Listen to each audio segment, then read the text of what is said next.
Good morning students.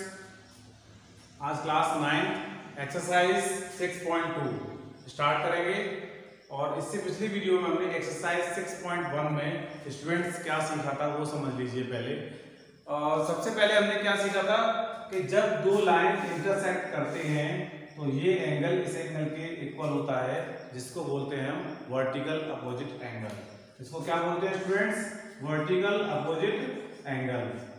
इस तरीके से मैं दिखाऊंगा VOA। इसी तरह से ये एंगल इस एंगल के इक्वल होगा बाय वर्टिकल अपोजिट एंगल। ये आपने सीखा।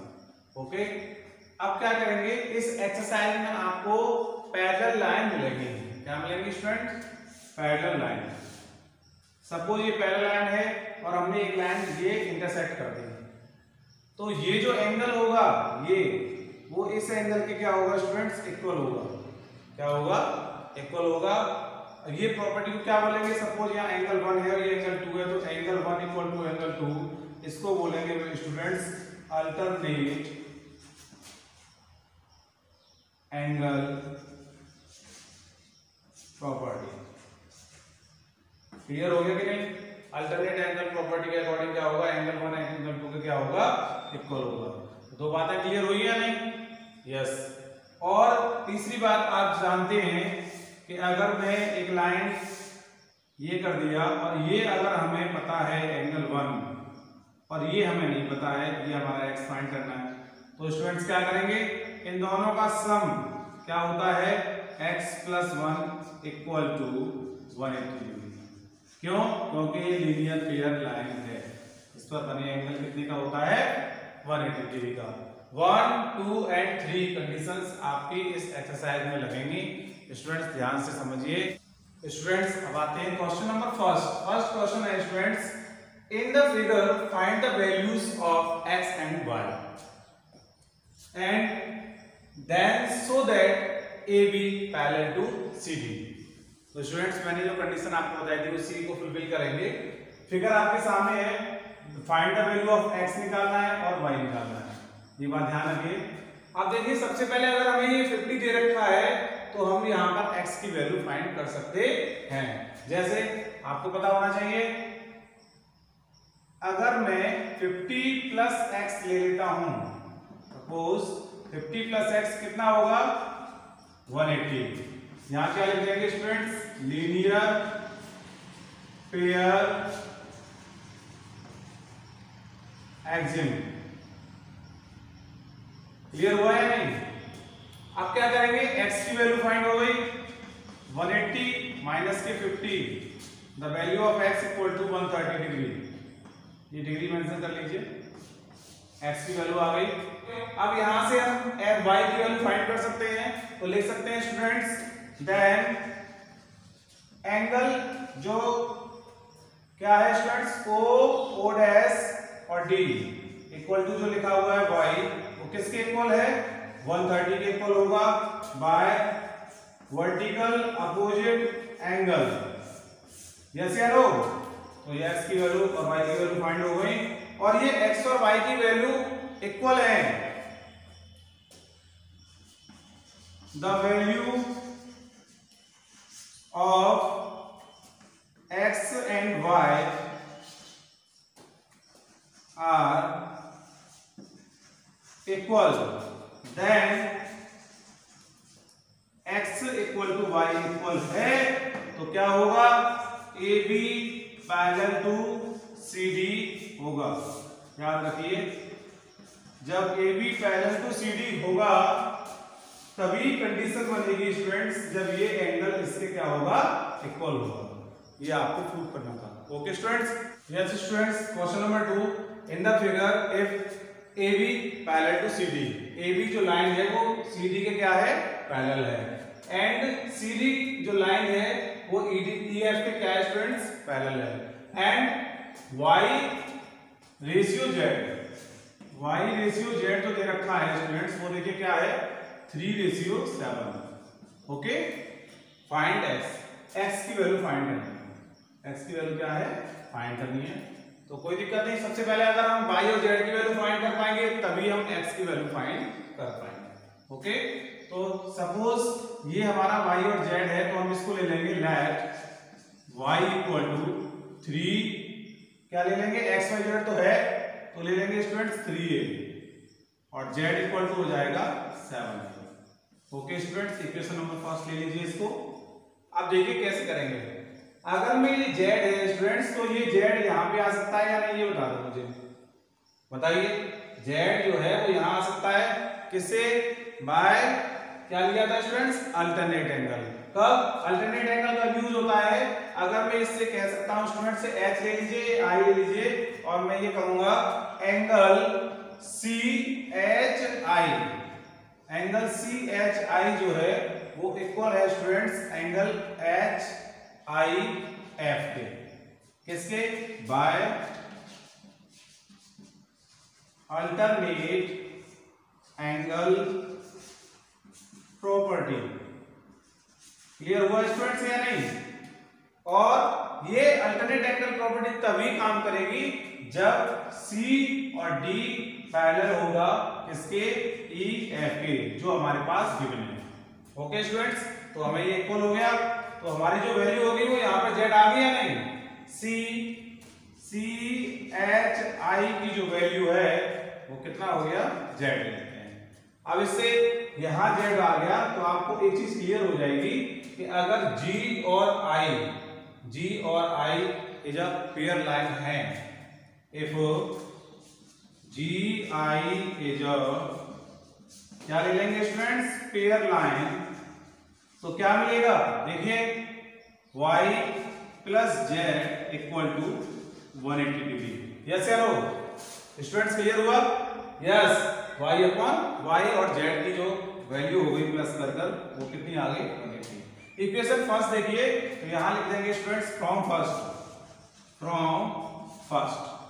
फर्स्ट से क्या होगा, जो y की वैल्यू पुट करेंगे 3a प्लस z की वैल्यू है 7a इक्वल टू स्टूडेंट्स आ जाएगा 180, देन 10a इक्वल टू आ जाएगा 180, और जो a की वैल्यू फाइंड होगी वो आ जाएगी स्टूडेंट्स 18। हमें a की वैल्यू तो फाइंड नहीं करनी है, और a की वैल्यू की सहायता से क्या निकलेगा स्टूडेंट्स, y और z की वैल्यू। अब इसको किस में रख देंगे बेटा, पुट इन फर्स्ट को देख लीजिए ध्यान से। फर्स्ट क्या था, y equal to 3a, y equal to 3 into a की वैल्यू कितना है, 18 3 कितना होता है, 54 है। क्लियर हुआ है नहीं। z की वैल्यू है स्टूडेंट्स 7, कितना है, 7 into a, the value of a 18, तो स्टूडेंट्स कितना होगा, 8 7 जा 56, 5 और ये हो जाएंगे 12, 126। y और z की वैल्यू आ गई स्टूडेंट्स, ध्यान से देख लीजिए। और जब y की वैल्यू आ गई है तो y और x का जो सम ऑफ इंटीरियर एंगल होगा वो क्या होगा स्टूडेंट्स, 180 डिग्री। एक ये बात ध्यान रखिए, अगर हम इन दोनों का सम करते हैं तो क्या निकलेगा, एडजेसेंट एंगल निकलेगा, तो इन दोनों का एंगल जो होगा वो 180 डिग्री होगा। क्लियर। तो हमारे जब y की वैल्यू आ गई है तो x की वैल्यू निकालेंगे, तो क्या करेंगे, ध्यान से देखिए, sum of interior angles x plus y equal to कितना होगा स्टूडेंट्स, 180। ये भी एडजेसेंट के अकॉर्डिंग होगा। द वैल्यू ऑफ x कितना है हमें फाइंड करना है, और जो y की वैल्यू कितना है 54 को हम माइनस कर देंगे 180 में, तो x की वैल्यू आ जाएगी 180 माइनस के 54। एक बात और ध्यान रखिए, अगर ये वैल्यू है x और ये वैल्यू है z, तो ये इसके इक्वल होगा, ये इसके इक्वल होगा। पहले ये समझ लीजिए, x इक्वल टू भी कितना आ रहा है स्टूडेंट्स, ये आएगा 6 2 और 1 2 6, x की वैल्यू आ गई जो हमें फाइंड करनी थी। एक सेकंड आपको मेथड बता दे रहा हूं, अगर आपके पास 2 लाइन पैरेलल हैं और ये आपने ये पैरेलल किया, तो ये बात समझ लीजिए, ये जो एंगल होगा उस एंगल के क्या होगा, इक्वल होगा। सपोज थर्ड लाइन भी पैरेलल है तो ये भी एंगल होगा, जितने भी पैरेलल लाइन होंगे इन सब के एंगल जो होंगे क्या होंगे, इक्वल होंगे। क्लियर? तो हम लिख सकते थे by corresponding angle x equal to angle z, और जो एंगल z की वैल्यू होगी स्टूडेंट्स वही एंगल x की वैल्यू होगी। ये आप सेकंड मेथड। जैसे students question number 3 in the figure if AB parallel to CD, AB parallel to CD, EF perpendicular CD, जो EF है वो परपेंडिकुलर बेटा किस पे है? CD लाइन पर। परपेंडिकुलर से समझते हैं 90 डिग्री एंगल बनता है, ओके। एंड GED जो है 126 डिग्री, GE और D यानी कि ये टोटल कितना है? 126 डिग्री।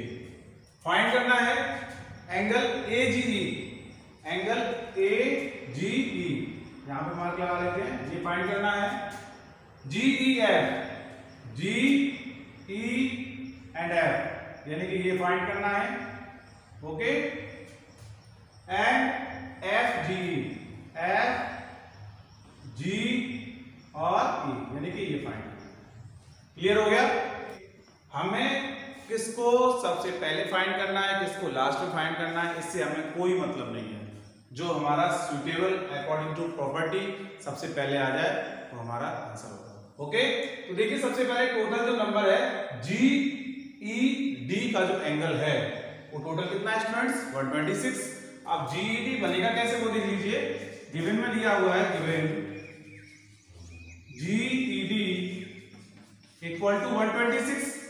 अब इसको देखो चलते हैं GED पर, GED चलेंगे सबसे पहले कैसे जाएंगे? GEF and FED। देखिए क्या आएगा? GEF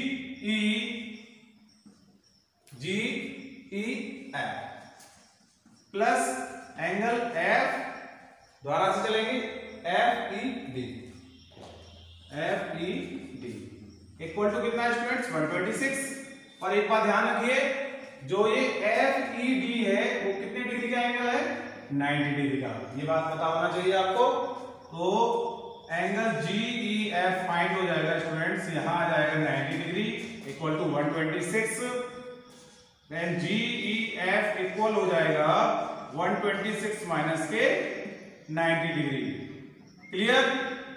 यहां तक कोई doubt? Angle GEF equal to, इसको माइनस करिए, ये रहेगा 6, ये आ जाएगा 36। ये आ गया आपका GEF की जो वैल्यू आ गई, GEF की स्टूडेंट्स वो कितनी आ गई? 36। तो यहां पे क्या स्टूडेंट्स मेंशन कर लेंगे? 36। क्लियर हुआ या नहीं? ये 36 है। अब आते हैं स्टूडेंट्स, हमारी ये वैल्यू आ गई है। अब क्या करेंगे? देखिए हमें ये निकालना है आपको FGE। वो कैसे निकालेंगे? जब ये 36 है तो स्टूडेंट्स ये पैरेलल परपेंडिकुलर तो ये 90 डिग्री होगा या नहीं? अगर मैं बात कर लूं GFE की तो लिख लेंगे in triangle GEF, GEE of F, okay. In triangle GEF में बात करेंगे तो sum of interior angle, sum of interior angle equal to क्या होता है स्टूडेंट्स? 180। तो देखिए एंगल G से चलेंगे GEF प्लस एंगल अब E से चलिए EFG plus next angle FGE, कितना होगा स्टूडेंट्स? 180 डिग्री। अब हमें क्या निकालना है? FGE तो निकालना है, ये फाइंड करना है FGE कह लीजिए या FGE है, ओके। तो ये कितना है? देखिए GEF जो है वो 36 है, पुट करेंगे 36 प्लस EFG कितना है? EFG है बेटा 90 डिग्री प्लस 90 डिग्री। क्लियर हो रहा है या नहीं? और हमें ये फाइंड करना है angle FGE equal to 180 degree. क्या करेंगे? इन दोनों को प्लस कर लीजिए, कितना आएगा स्टूडेंट्स? और माइनस कर देंगे। FGE इक्वल टू हो जाएगा 180 माइनस, इनको प्लस करेंगे 90 और 36, कितना आएगा? 126। 126 माइनस कर लीजिए। FGE जो हो जाएगा स्टूडेंट्स, जब आप इसमें माइनस करेंगे 4 मिलेगा और क्या होगा स्टूडेंट्स? 7 में से 2 गया तो कितना होगा? 5। 54 डिग्री जो आ गया स्टूडेंट्स, वो इसकी वैल्यू हो गई 54।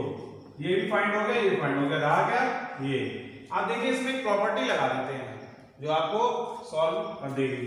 देखिए इसमें क्या दिया हुआ है, अगर मैंने आपको पहले बताया था कि आपके पास 2 लाइन है और एक लाइन इंटरसेक्ट कर रही है, तो ये जो एंगल होगा वो इस एंगल के क्या होगा, इक्वल होगा बाय अल्टरनेट एंगल प्रॉपर्टी एएपी, अल्टरनेट एंगल प्रॉपर्टी। तो ध्यान से देख लीजिए, जो हमारा एंगल एजीई होगा वो किसके इक्वल होगा, जीई एज यानी टोटल के, जीईबी के, जीईबी एंगल के क्या होगा स्टूडेंट्स, इक्वल होगा। किसके लिए लगा दीजिए, by alternate angle property with AB parallel to क्या आएगा स्टूडेंट्स, CD। ये कब हम प्रूफ कर पाएंगे, जब AB पैरेलल टू क्या होगा, CD होगा। ओके, तो GED हमें पता है, GED कितना दे रखा है, देखिए 126। तो जो हमारा AGE होगा वो भी कितना होगा स्टूडेंट्स, 126 होगा। ये आ गया आपका आंसर, ये आंसर हो गया इसका और ये एक आंसर हो गया इसका। तीनों आंसर हो चुके हैं, ये हमें फाइंड करने थे। क्लियर हुआ स्टूडेंट्स या नहीं। क्वेश्चन लेंथी मत समझिए, क्वेश्चन के एक स्टेटमेंट को समझिए कि क्वेश्चन क्या कहने की कोशिश कर रहा है। अगर आपको ये क्लियर हो जाएगा तो क्वेश्चन आसान लगेगा। ओके, जैसे आपको फिगर से ही समझा देता हूं, ये 126 था, 90 माइनस कर दिया 36 हो गया। अगर ये 36 और 90 कितना हो गया, 126 माइनस करेंगे 180 में से तो कितना मिलेगा, 54। अगर हमें ये वैल्यू चाहिए थी तो मत लगाइए आप ये अल्टरनेट, आप इसका लीनियर पेयर तो लगा सकते हैं ना। तो क्या होगा, 180 में से 54 माइनस कर देंगे, 180 में से 54 माइनस करेंगे क्या मिलेगा, 126। तो आप इस तरह से लीनियर पेयर भी लगा सकते हैं। तो आपको जो सुइटेबल प्रॉपर्टी लग रही हो, समझ में एट ए टाइम आ रही हो, तो आप लगा दीजिए, बट वो प्रॉपर्टी सही और सटीक होनी चाहिए। Okay students.